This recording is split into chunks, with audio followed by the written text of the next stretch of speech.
Every horror movie has an origin, and often it's real. Behind every mask, every scream, every murder, there's a story that cinema softened. The story of Leatherface didn't come from a script, but from an isolated farm in the United States, a place where silence hid screams, where loneliness gave birth to a monster. This is the true origin of the man who inspired the most brutal killer in horror history. His real name was Edward Theodore Gein. He was born in 1906 in Plainfield, Wisconsin. He grew up on a farm surrounded by mud, fog, and isolation. His mother, Augusta, was a religious fanatic. Controlling, she said all women were impure, except her. His father was a violent, useless alcoholic. Ed's childhood was marked by fear, blind obedience, and loneliness. Out there, far from the world, something started to form inside him, something not quite human. Augusta forbade Ed from having friends. He barely went to school and wasn't allowed to talk to people outside the home. When someone tried to get close, his mother called it a sin. Ed grew up thinking sex was filthy, women were demons, and the world was doomed. The only good woman was his mother, and that twisted belief took root. When she screamed, he cried. When she prayed, he listened like she was God. It was the kind of love that kills from the inside. At 34, Ed watched his father die. 2 years later, his older brother died under suspicious circumstances after a brush fire on the farm. Ed claimed to have found the body, but the police noticed it had no burns, only bruises on the head. No one looked into it. With his brother out of the way, he was alone with his mother until she suffered a stroke and died. That's when something inside him shattered. Sanity was gone. The void took over. Ed kept his mother's room untouched. He sealed the door like it was sacred. He started sleeping in the kitchen, living on canned food and reading books about anatomy, Nazism, rituals, and taxidermy. Something was rotting inside him. The real world no longer made sense. Only one desire remained, to bring his mother back. But how?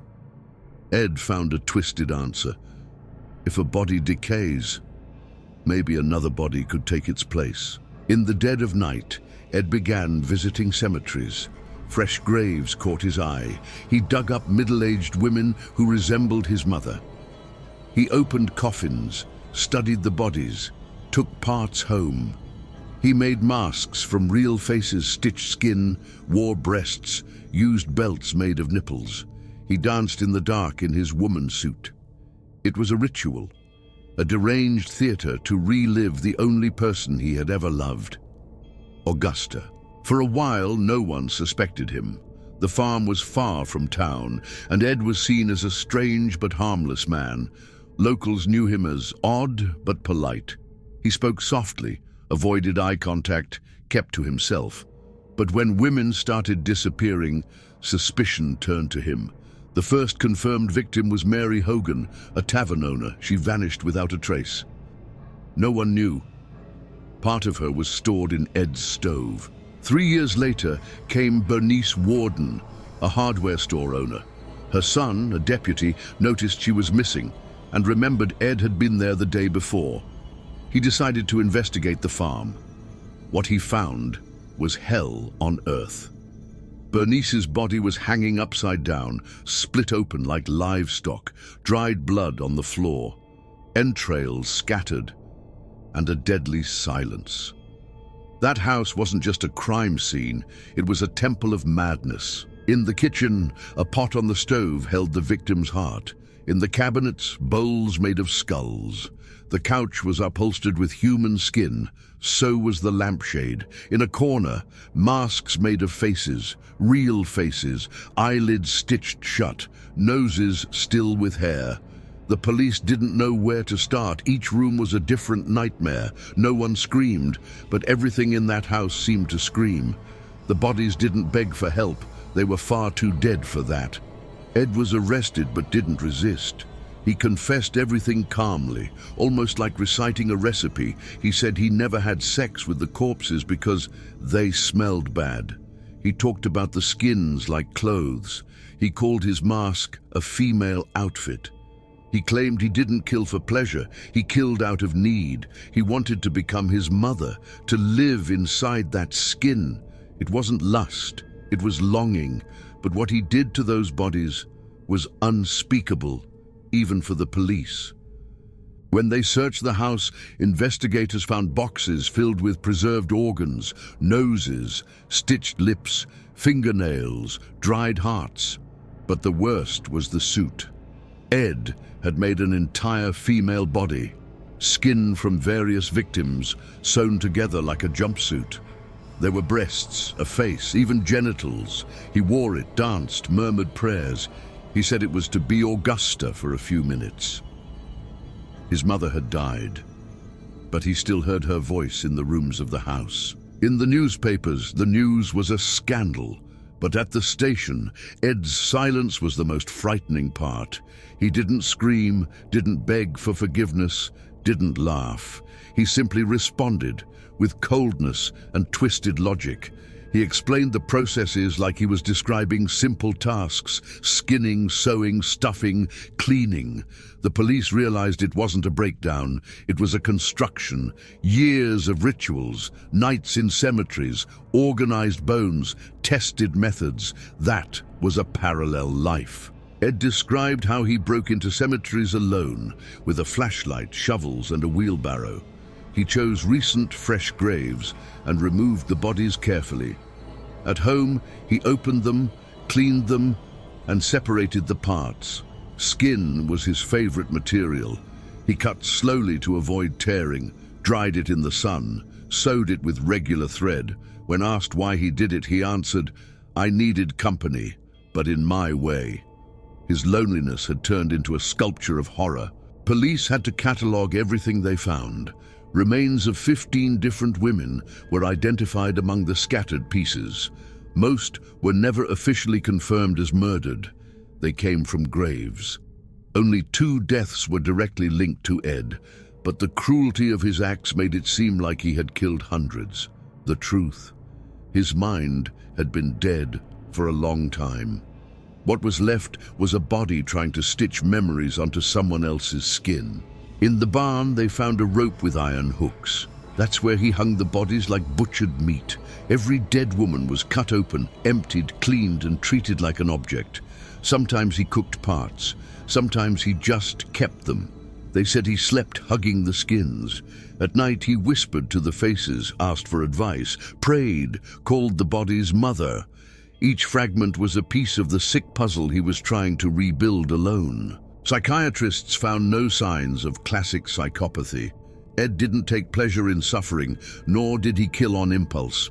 The diagnosis was severe paranoid schizophrenia with psychotic delusions. He said he heard voices, mainly his mother's. He believed she was still alive, trapped in the spirit world, and if he did everything right, she would come back. The house became an altar. The bodies, offerings, and madness, his silent and cruel religion. The trial was short. Ed was found not guilty by reason of insanity, incapable of understanding his actions. He spent the rest of his life in psychiatric institutions. There, he was described as calm, cooperative, polite. He read newspapers, did crafts, ate normally, but he never showed remorse, never asked about the victims. The only time he cried was when he remembered his mother, not for the pain he caused, but because, after everything, she was still dead. While Ed lived locked away, the outside world turned his story into legend. Movies began to appear, inspired by his macabre rituals. First Psycho, then The Silence of the Lambs. But it was the Texas Chainsaw Massacre in 1974 that immortalized the horror symbol of human skin, Leatherface. The face mask, the deformed body, the isolated house. It all came from Ed. Yet even so, cinema never managed to show everything he did. Gaines Farm was auctioned off, but no one wanted to buy it. One night, a fire destroyed everything. No one was arrested, but everyone knew the town wanted to erase that scar. Even so, tourists came, hunted for relics, tried to dig up pieces of hell.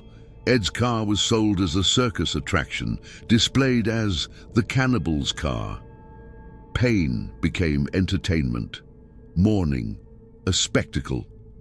But no visitor left without nightmares. No one walked away light from that land. Gen died in 1984 of natural causes. He was buried in the same cemetery where he had dug up so many bodies. For years, his grave was vandalized. The headstone disappeared. Today, he lies there, anonymous among the dead. But what he did still lives on, in films, in legends, and in the darkest corners of the human mind. Because Ed Gein's story isn't just about killing. It's about what happens when pain, fanaticism, and loneliness come together and stitch a new skin for evil. The skin suit was his greatest secret. Ed kept it carefully and wore it at night alone. He walked through the house with light steps, as if floating. He stood in front of the mirror, placed the mask on with an almost loving care, and said, "Mommy's back." This wasn't dress-up. It was an attempt at fusion. Ed didn't want to look like his mother. He wanted to be his mother. With the skin of other women, he tried to rebuild what death had taken. None of the neighbors ever imagined. Ed just seemed odd. He helped with chores, told strange jokes, went to the grocery store. But inside, he was no longer human. He was an empty reflection, ruled by the echoes of childhood. His mother's voice was louder than reality itself. And as his sanity vanished, the world around him became a theater, a dark stage where corpses were actors and he, the director of pain. One night, a boy from town got lost near Gein's farm. He said he saw faces hanging from the ceiling. No one believed him. They called it childish imagination. But the boy never went near that place again. When the house was raided, police saw exactly that. Faces hanging like Halloween masks, except real, sewn with thick thread. Some with makeup, others with fake eyelashes. The horror wasn't symbolic. It was literal. A cop vomited when he opened the living room cabinet. Inside was a dried face, eyes sewn shut and mouth wide open. Ed had placed fake flowers in it like a vase. In the basement, they found a barrel filled with human fingers. In another room, a necklace made of tongues. Every object seemed to have a purpose. Nothing was random. To Ed, it was decoration. To the investigators, it was a descent into hell, one with no demons, just flesh. When asked how he chose his victims, Ed answered, "They looked like Mom." He preferred middle-aged women with stern features and tied-back hair. He didn't kill them all. Many he just dug up. But when he wanted something fresher, he acted. Quick, cold, practical. A clean shot to the head. Then he brought the body to the barn. The killing wasn't loud. It was almost technical, like someone taking apart an animal. No anger, just precision. The upper floor of the house was untouched since Augusta's death. Dust covered everything, curtains shut, wilted flowers still in their vases. It was like time had stopped, like she still lived there. Police fell silent as they entered. They felt like they were trespassing in a shrine, and they were. The downstairs was a slaughterhouse. Upstairs, a frozen tomb. The past taxidermized on walls that still seemed to breathe fear. Ed said his mother spoke to him every night, gave orders, told him which bodies to use. He believed he was helping bring divine justice, cleansing the world of female sin. His fanaticism was no longer religious. It was personal. God had been replaced by his mother's image. Everything revolved around her. The skins, the rituals, the murders. Crime was faith, flesh was prayer, and every death was a resurrection attempt. Ed's mind was a patchwork. Fragments of reality, religious delusions, and childhood memories blended into twisted logic. Doctors tried to treat him, but you can't reach something that doesn't want to be cured. Ed didn't ask for help. He didn't see a problem in what he did. To him, the world was sick. He was just someone trying to fix it with skin, bones, needles, and love. A suffocating, diseased love that killed everything around him. The female suit wasn't just used for fetish. It was a full ritual. Ed lit candles, spoke to the bodies, reenacted conversations with his mother. He called it the ceremony. Neighbors said they saw lights on late at night, shadows dancing in the windows. They thought it was a TV, but Ed had no television, only skins, only faces, only the echo of his own madness filling the rooms. Every dance was a desperate attempt to keep alive a woman who'd been dead for years. When police sealed the house, the stench stayed on their clothes for days. The reek of death, dried blood, decomposing human fat. Many of the objects were destroyed. The photos were kept in sealed files. Some were never released, too disturbing even for experienced investigators. The press called Ed the Butcher of Plainfield. But he didn't sell meat. He worshipped it. During the investigation, Ed revealed that he kept human remains not just for their appearance, but for the warmth. He said some pieces still had soul. According to him, certain skins would vibrate when worn. It was complete delusion, but lived with sincerity. To doctors, it was deep madness. To Ed, it was spirituality. Each stitch was a bond. Each mask, an attempt to trap his mother's soul inside the house, or inside himself. Newspapers began publishing grotesque headlines. Man makes bowls from human skulls. Clothes made from female skin. The world was horrified, but also fascinated. It marked the birth of modern fear culture. Ed Gein became a symbol of what no one dared imagine. That evil doesn't need an army, or weapons, or supernatural monsters. Sometimes, all it takes is a lonely man, with too much time and silence. During an evaluation, Ed was asked if he felt guilty. He responded with a question. Guilty for what? I didn't mean any harm. That said it all. Ed wasn't a typical killer. He was a man who built a parallel reality to survive his loneliness. He killed like someone tidies a home. He kept faces like others keep photographs. Instead of flowers, he collected guts.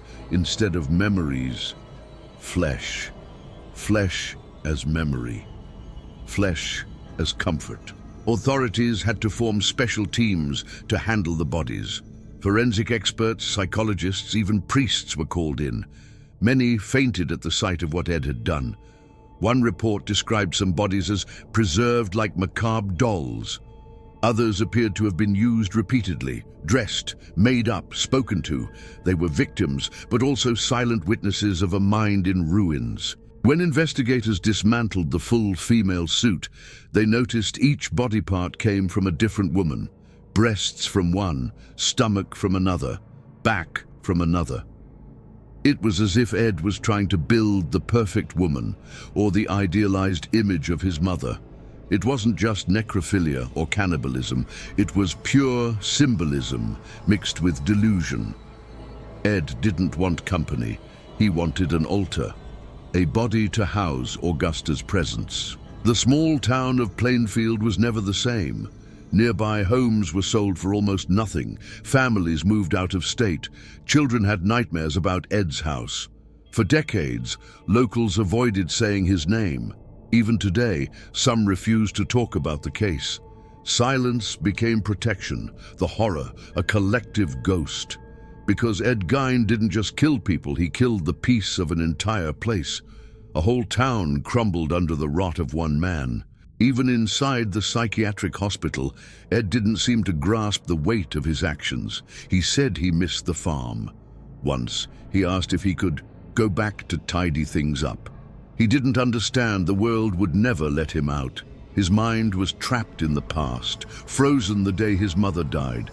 Since then, he hadn't lived. He just performed tasks, cooked flesh, sewed skin, and waited. Like someone waiting for someone to walk through the front door. The room where Ed spent his days at the hospital was white, clean with no mirrors. They avoided any reflection. A doctor once said Ed drew a face without eyes, without a mouth. When asked who it was, he replied, "It's me when I'm not wearing anyone." That phrase stuck. It was an acknowledgement that he no longer knew who he was. Without the mask, he was empty. And emptiness at times is more dangerous than conscious evil. Ed died in 1984, at age 77, after decades in confinement. He was buried in an unmarked grave in the same cemetery where he had violated so many others. Ironically, he now rests beside the very people he destroyed. There was no funeral, no flowers, just a shallow grave, no name. But his story never rested, because what he left behind wasn't just fear, it was a blueprint, a scar on culture, an open wound in the belief that this doesn't happen here. Hollywood tried to turn Ed into a character, but no film ever captured his essence. Leatherface is brutal, yes, but Ed was silent. Leatherface screamed, chased.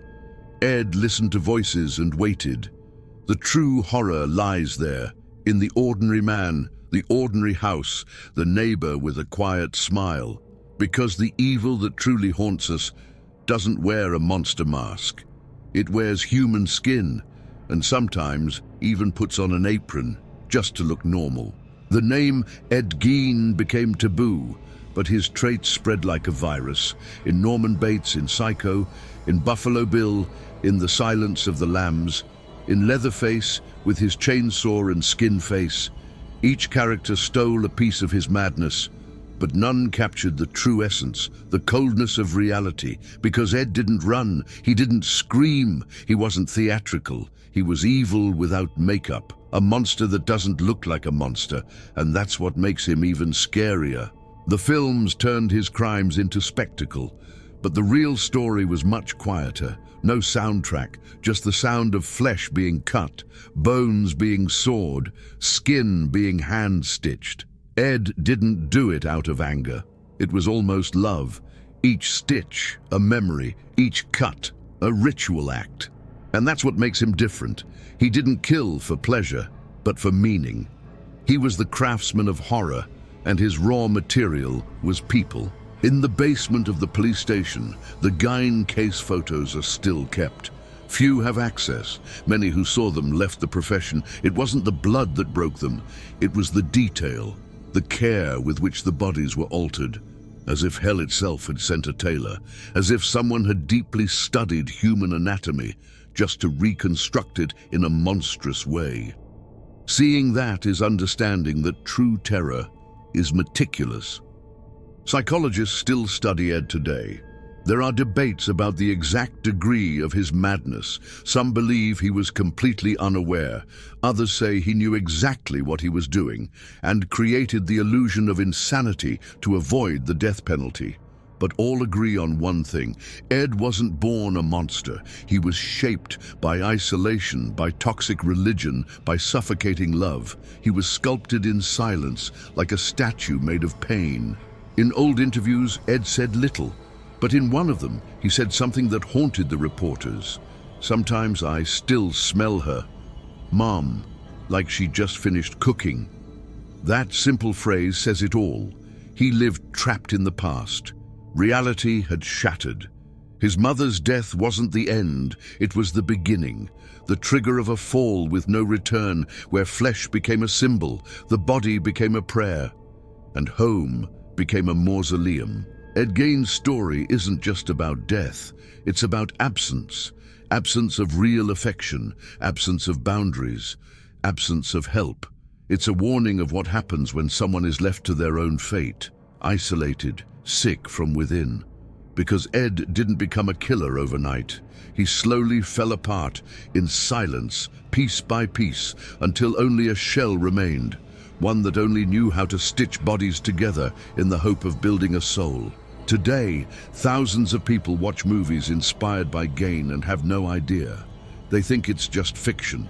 But the truth is, the Texas Chainsaw Massacre was softened. In reality, there was no chainsaw. There was a butcher's knife. No cannibal family. Only loneliness. True fear isn't in the screams, it's in the silence. In the man who greets you with a smile and goes home to wear the face of someone who once had an entire life. While many movie monsters die in the end, Ed lived a long life. No formal justice, no severe punishment, just locked up, staring into the void, waiting for time to pass. He died old, anonymous, buried among the same graves he once violated. And that's disturbing, because it shows that not all evil is punished with fire. Sometimes it's forgotten, erased, until someone brings it all back, like now, because telling this story is opening the coffin once more. You can turn off the light, you can shut off the video, but his image remains, the skin mask, the room with skull bowls, the hand-sewn suit, the empty stare, the smell of death. Because Ed Gein isn't just a legend, he's a distorted mirror, a cruel reminder that deep down, the monster we fear most might be closer than we think, and he might look normal, polite, calm, but inside, he hasn't been human for a very long time. What scares us about Ed Gein isn't the brutality, it's the calm, the method, the absence of emotion. He wasn't an animal, he was a broken machine, programmed by pain, fueled by loneliness, kept alive by sick memories. And that's why his story still chills us, because it's real, because he existed, and because everything he did could, in another life, have been done by anyone, under the wrong circumstances, in the right silence. When the Gein case files were opened for forensic study, many couldn't get past the first folder. The photos had a smell. Yes, even old, the paper seemed to exude decay. It was psychological, of course, but real enough to cause nausea. Seeing flayed faces is one thing. Seeing that they were sewn with care, with affection, is another. Each image seemed to say, this wasn't done out of anger. It was done out of sick love. In movies, the monster runs after the victim. In real life, the monster waits for you to die, waits for you to be buried, waits for everyone to leave, then digs and takes your face. Ed Gein didn't need to hunt. He simply collected. To him, the body wasn't a person. It was an accessory, a piece, a collectible item. His house became a private horror museum. Each human part was a trophy. But he didn't display them out of pride. He displayed them out of absence. There were reports that Ed talked to the skulls.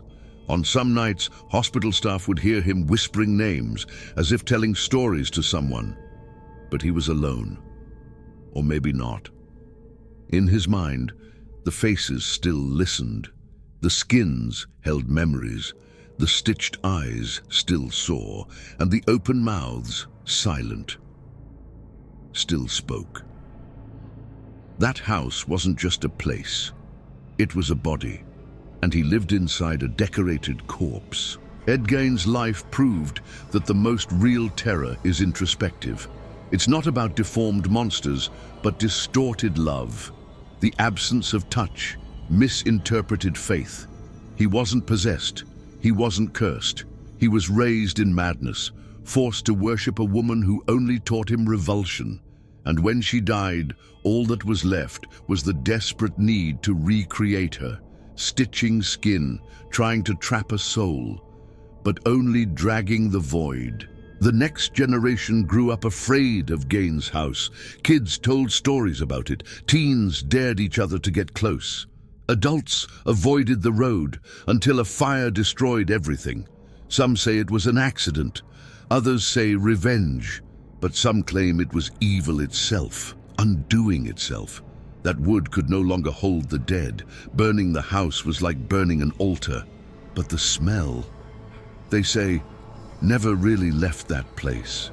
The image of Ed, old, thin, and calm in the hospital, is what disturbs the most. He looked peaceful, sat on a bench, read magazines, ate Jell-O, as if nothing had happened. But inside him, the play continued.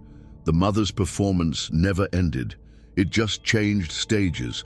And maybe that's what scares us the most, knowing someone can live so many years after doing the unthinkable.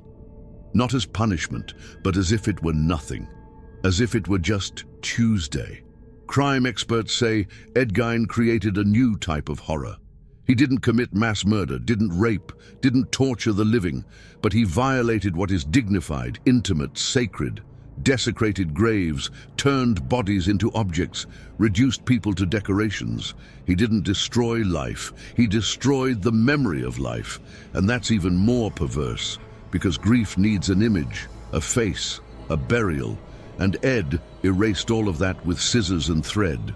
Over time, the story turned into myth, but some still remember. A retired officer said, "When we left that house, no one was the same." Another quit the force. A third fell into deep depression.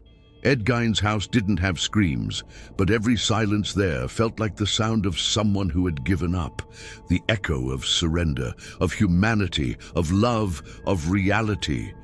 Inside that house was like stepping into his mind and leaving forever changed. The full female skin suit was destroyed after forensic exams, but before that, it was described in detail, with cutouts in the right places, buttons, zippers, reinforced stitching, implanted hair. It was more well-made than most people think. And that's terrifying, because it shows Ed knew exactly what he was doing. He wasn't a wild beast. He was a craftsman, a surgeon of the grotesque, and every stitched point whispered, "I'm still trying to bring her back." This was the true story. Edward Theodore Gein, the man who became the symbol of silent horror, who inspired characters, films, nightmares, but above all who shows us something terrifying, that evil can grow in silence, in the countryside, inside an ordinary house, that a son can love his mother so much, he tries to wear her soul, and sometimes the most terrifying monsters don't roar, don't chase, they just look at you, wearing the face of someone you used to know. They say that at night the wind shifts when it passes over the land where Ed's house once stood, that no matter how much time passes, grass doesn't grow right there. It's as if the earth remembers, as if it has memory. Some say that on certain early mornings you can still see a light flickering in the dark, like a candle, and shadows, dancing where the living room used to be. The police say it's just legend, but long-time locals swear the house may have burned, but it never left. A nurse who cared for Ed in his final years once said he stared at the ceiling for hours. When she asked if he was okay, he whispered, "She's here." The nurse asked, "Who?" He smiled, "Mom, she's sewing me a new skin." That night, Ed fell asleep smiling, and the nurse never returned for the night shift. She says that even now, she still feels someone breathing behind her. There's an old audio recording never released to the public of Ed talking to himself, dragging whispers, repeated words, sounds of cutting, even though there was no knife present.